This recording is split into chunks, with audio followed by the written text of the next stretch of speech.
Bom, senhores, hoje nós iremos falar sobre o circuito resistivo capacitivo paralelo. Em todo circuito RC paralelo, a tensão é a mesma, não só no circuito RC, mas qualquer circuito paralelo, a voltagem é a mesma em qualquer ponto do circuito, né? E, como nós já vimos, o capacitor atrasa a voltagem em relação à corrente de um ângulo de 90 graus. Isso implica que num circuito paralelo, resistivo-capacitivo, a corrente no ramo resistivo estará em fase com a tensão e no circuito capacitivo a corrente estará adiantada de um ângulo de 90 graus em relação à tensão aplicada. Então aqui nós temos o circuito, essa corrente R ela está em fase com a voltagem aplicada e a corrente IC, que é a corrente que passa no capacitor, estará adiantada de um ângulo de 90 graus. Isso implica dizer que quando eu alimento o circuito, o primeiro fenômeno a acontecer é a corrente capacitiva, a corrente para carregar o capacitor, ok? Bom, a impedância do circuito, como é um circuito paralelo, será o produto pela soma, ou seja, a resistência vezes a reatância capacitiva dividido pela soma vetorial da resistência mais a reatância indutiva. A corrente total será uma soma vetorial da corrente resistiva ao quadrado, mais a corrente capacitiva ao quadrado, tira-se a raiz disso, você tem o valor da corrente que sai da fonte. Lembrando que essas duas correntes estão com uma defasagem de 90 graus, estando a corrente capacitiva adiantada em relação à corrente resistiva, né? Então nós podemos dar um exemplo de circuito, onde nós iremos calcular a reatância capacitiva, a corrente no resistor, a corrente no capacitor, a impedância e a corrente total, né? Lembrando que a reatância capacitiva é 1 dividido por 2πfc, então nós teremos que 1 dividido por 6,28 vezes 60 vezes 0,00132 farad, nós teremos o valor de 200 ohms, então XC será igual a 200. Já a impedância, que é o produto pela soma, dará 148 ohm após resolvermos o produto pela soma. A corrente no resistor é a tensão dividida pela resistência, a tensão aplicada dividida pela resistência, então dará 220 dividido por 110.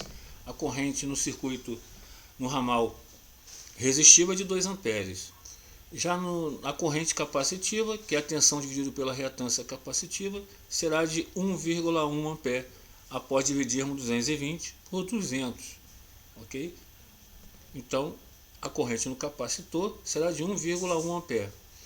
Já a corrente total, que é a soma vetorial, né, de 2 ao quadrado mais 1,1 ao quadrado a raiz disso, nós teremos uma corrente total de 2,28 amperes.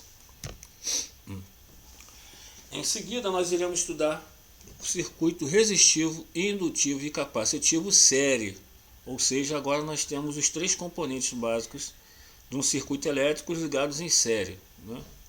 Lembrando que no circuito série a corrente é única, né? Então eu só tenho um caminho para a corrente, portanto a corrente serve de referência e a voltagem aplicada se divide proporcionalmente entre os três componentes. Então nós vamos ter uma voltagem resistiva, uma voltagem indutiva e uma voltagem capacitiva. Agora nessa figura nós vemos a configuração de um circuito série RLC. Então nós temos a resistência, a indutância e a capacitância e a corrente passando pelos três. Aqui neste gráfico nós podemos verificar que a corrente serve de referência porque ela é comum aos três componentes, né? Então nós temos a resistência do circuito, a reatância capacitiva e a indutiva, né?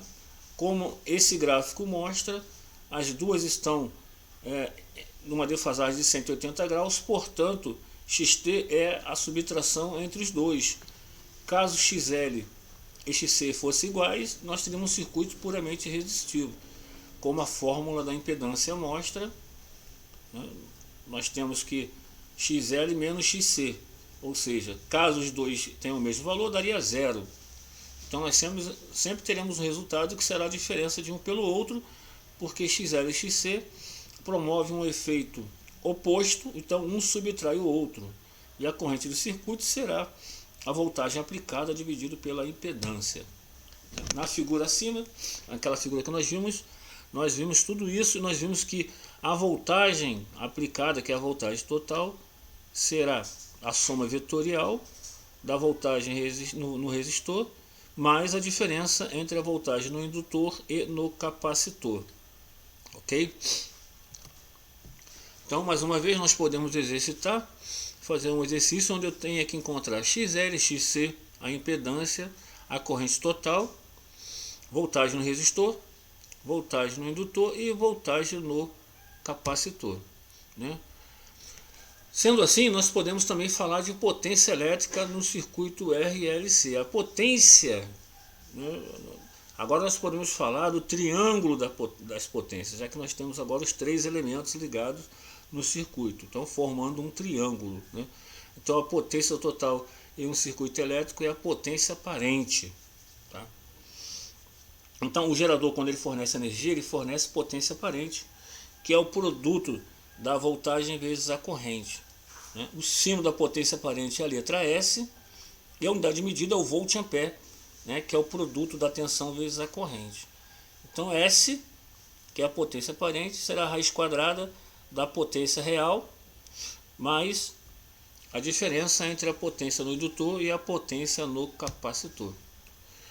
Potência real ou eficaz é a potência que realmente é consumida, é aquela que é transformada em outro tipo de energia. Então, quando nós recebemos energia elétrica, parte dessa energia pode ser consumida e parte pode não ser consumida. A parte que é consumida é chamada de potência real ou eficaz, ou também chamada de potência ativa, tá ok? Então, e a unidade, o símbolo é a letra P e a unidade de medida é o watt.